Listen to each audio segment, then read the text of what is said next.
नमस्कार, शाम के 7 बजे है। मैं हूं पंकज भार्गव। आज हम देश में चल रही एक बड़ी साजिश को डिकोड करेंगे। देश में इस वक्त कांवड़ यात्रा बंद है। कोरोना के चलते इस साल होने वाली अमरनाथ यात्रा पर भी रोक लगा दी गई है, लेकिन कुछ लोग बकरीद मनाने की जिद पर अड़े हैं। बकरीद के बहाने कुछ लोग सियासी वायरस फैलाने में लगे हुए हैं और ये सियासी वायरस मुसलमान भाइयों को भड़का रहा है। कौन है वो लोग जो कुर्बानी के नाम पर मुसलमानों को भड़काते हैं? कौन है जो बकरीद के बहाने मुसलमानों को मौत के मुंह में धकेल रहे हैं? आज कुछ बताएं, कुछ सुनाएं, उससे पहले कुछ दिखाना चाहते हैं। आप इस वीडियो को देखिए और तय करिए, क्या धर्म के धुएं में जिंदगी दांव पर लगाना सही है?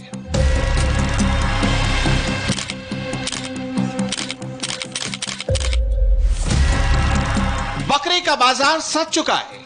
खरीदार भी लाइन लगाकर खड़े हैं। मोल भाव चल रहा है। आओ और बकरा पसंद करो, ले जाओ। लग ही नहीं रहा कि लॉकडाउन है।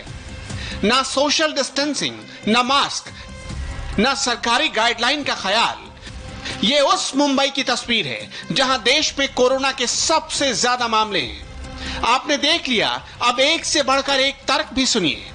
बकरे में क्योंकि नुक्स और फॉल्ट देखे जाते हैं कुर्बानी के लिए। कोई सींग टूटा है, कोई पैर टूटा है, तो कोई खरीदता नहीं ऑनलाइन। बकरा देखेंगे, अगर बकरा कुर्बानी को चलने लायक है तो खरीदते हैं। तो वो हिसाब से हम लोग को तकलीफ है। ऑनलाइन बकरा नहीं बिकता है। जब तक चेक नहीं करेंगे कैसा है, उसका दांत है, हाथ है, पैर है, सब देख के लेना पड़ता है। ऑनलाइन में तो फिर बहुत टेंशन वाला मामला है ना। कम से कम तो 1 साल का बकरा चाहिए, उसको दांत होना चाहिए, उसके नाखून होना चाहिए। बराबर है ना भाई?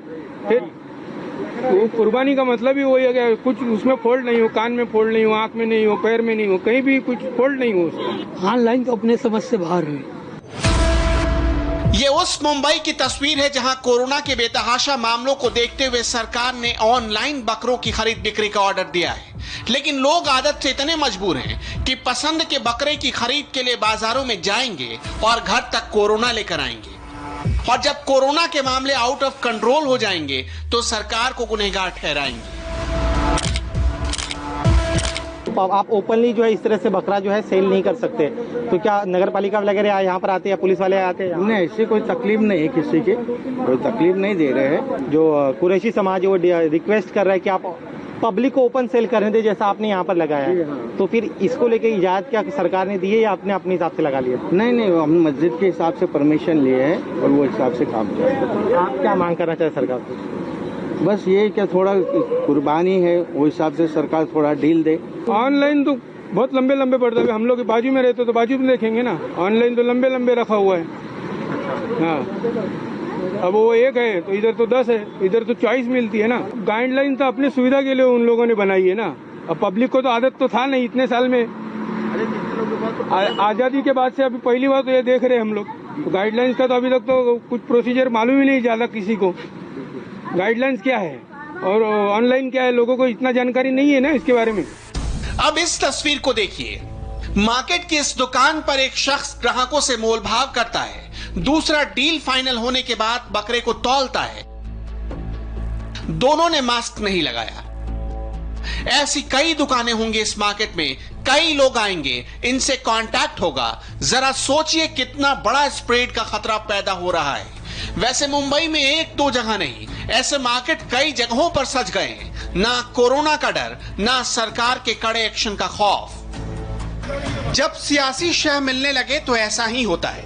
महाराष्ट्र में बकरीद पर विशेष छूट दिए जाने की मुहिम चल पड़ी है। दलील दी जा रही है कि जब सियासत से लेकर दूसरे धार्मिक आयोजन हो सकते हैं तो बकरीद की नमाज और कुर्बानी पर पाबंदी क्यों है? गाइडलाइंस के अंदर ये कहा गया है कि आप जानवर खरीदने के लिए ऑनलाइन जानवर खरीदिए। दूसरा कहा गया है कि उस प्रतीकात्मक कुर्बानी करिए। इस्लाम में शरीयत के मुताबिक कुर्बानी या कोई भी इबादत प्रतीकात्मक नहीं हो सकती, सिंबॉलिक नहीं हो सकती। ऑनलाइन खरीदने की व्यवस्था क्या सरकार ने की है क्या? तो ये दोनों मुद्दों को लेकर महाराष्ट्र में मुस्लिम संगठनों में, मुस्लिम धर्मगुरुओं में और मुस्लिम समाज में बहुत ही नाराजगी है। जिस तरीके से सुप्रीम कोर्ट ने पूरी में पूजा की 500 लोगों के कुछ फासले के साथ इजाज़त दी थी, तो उसी चीज़ को मद्देनज़र रखते हुए जुमा की नमाज की हमने इजाज़त अपने वज़ीर आला से तलब की थी।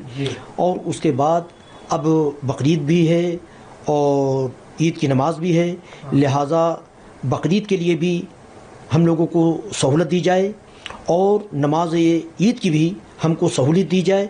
जो हुकूमत हम पर पाबंदी आयद करेगी और जो कानून हमको बताएगी कि इतने फासले पर रहें, इस तरीके से नमाज़ पढ़ें, इस तरीके से पढ़ें, तो जो वो हमको गाइडलाइंस देंगे हम उसको फॉलो करेंगे, मगर हमको नमाज की और कुर्बानी की इजाज़त दे। महाराष्ट्र में सभी धार्मिक स्थलों को बंद रखने का आदेश है। कुर्बानी के लिए भीड़ की मनाही है। फार्म हाउस जैसी जगहों पर ही कुर्बानी की परमिशन है। नमाज घरों में पढ़ने को कहा गया है। कंटेनमेंट जोन में किसी भी तरह के त्योहार मनाने पर पाबंदी है। एक अनुमान के मुताबिक मुंबई में हर साल बकरीद के मौके पर 3 लाख बकरे आते हैं। सोचिए, अगर कुर्बानी के लिए लोग घरों से बाहर निकले तो मुंबई में कैसे हालात खड़े हो सकते हैं। कुर्बानी हमारा फर्ज है, कुर्बानी करना हम तो बकरे हम जो है अपने यहाँ सोसाइटी में, घरों में, मोहल्लों में जो है बकरों की कुर्बानी होगी। बकरीद है तो हमें कुर्बानी करनी है, तो हम कुर्बानी करेंगे। और हुकूमत चाहे तो इतना टाइम हुकूमत के पास था कि उसको प्लान करके करवा सकती थी। बकरीद पर सबसे ज्यादा खलबली यूपी में सुनाई दे रही है, क्योंकि 1 अगस्त शनिवार को बकरीद है। यूपी में हर शनिवार रविवार को लॉकडाउन होता है। 5 लोगों से थोड़ी नमाज हो जाएगी। नमाज तो सारा मुसलमान पढ़ेगा। सारे मुसलमान को नमाज पढ़वाइए, जब ये मुल्क बचेगा। हिंदुस्तान कानून के हिसाब से चलता है और कानून आज लॉ यही कहता है कि कोरोना काल में जो सरकार ने नियम बनाए हैं वो मानने चाहिए और मानने पड़ेंगे। और मैं फिर एक बार कह रहा हूं कि मिस्टर रहमान को ये ध्यान रखना चाहिए कि उनकी खाला की सरकार नहीं, भारतीय जनता पार्टी की सरकार है, नियम कायदे कानून से ही चलेगी। बकरीद पर लॉकडाउन के नियमों की ढील पर बयानबाजी शुरू तो भोपाल से हुई थी, जहां कोरोना के बढ़ते मामलों को देखते हुए सरकार ने 10 दिन के लॉकडाउन का ऐलान कर दिया। भोपाल में 24 से 3 अगस्त तक शहर बंद रखा गया है। 3 तारीख की शाम तक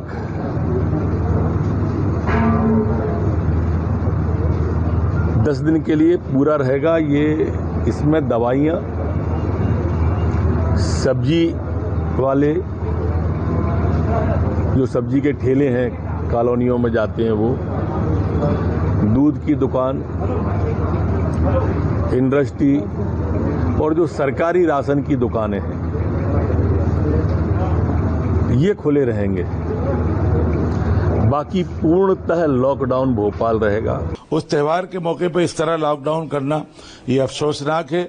हमारा मुतालबा है मध्य प्रदेश सरकार से और प्रदेश की और सरकारों से, भारत सरकार से, कि अपने फैसले पर पुनर्विचार करें। सरकार के मुताबिक भोपाल में 10 दिनों के लॉकडाउन की अपनी वजहें हैं।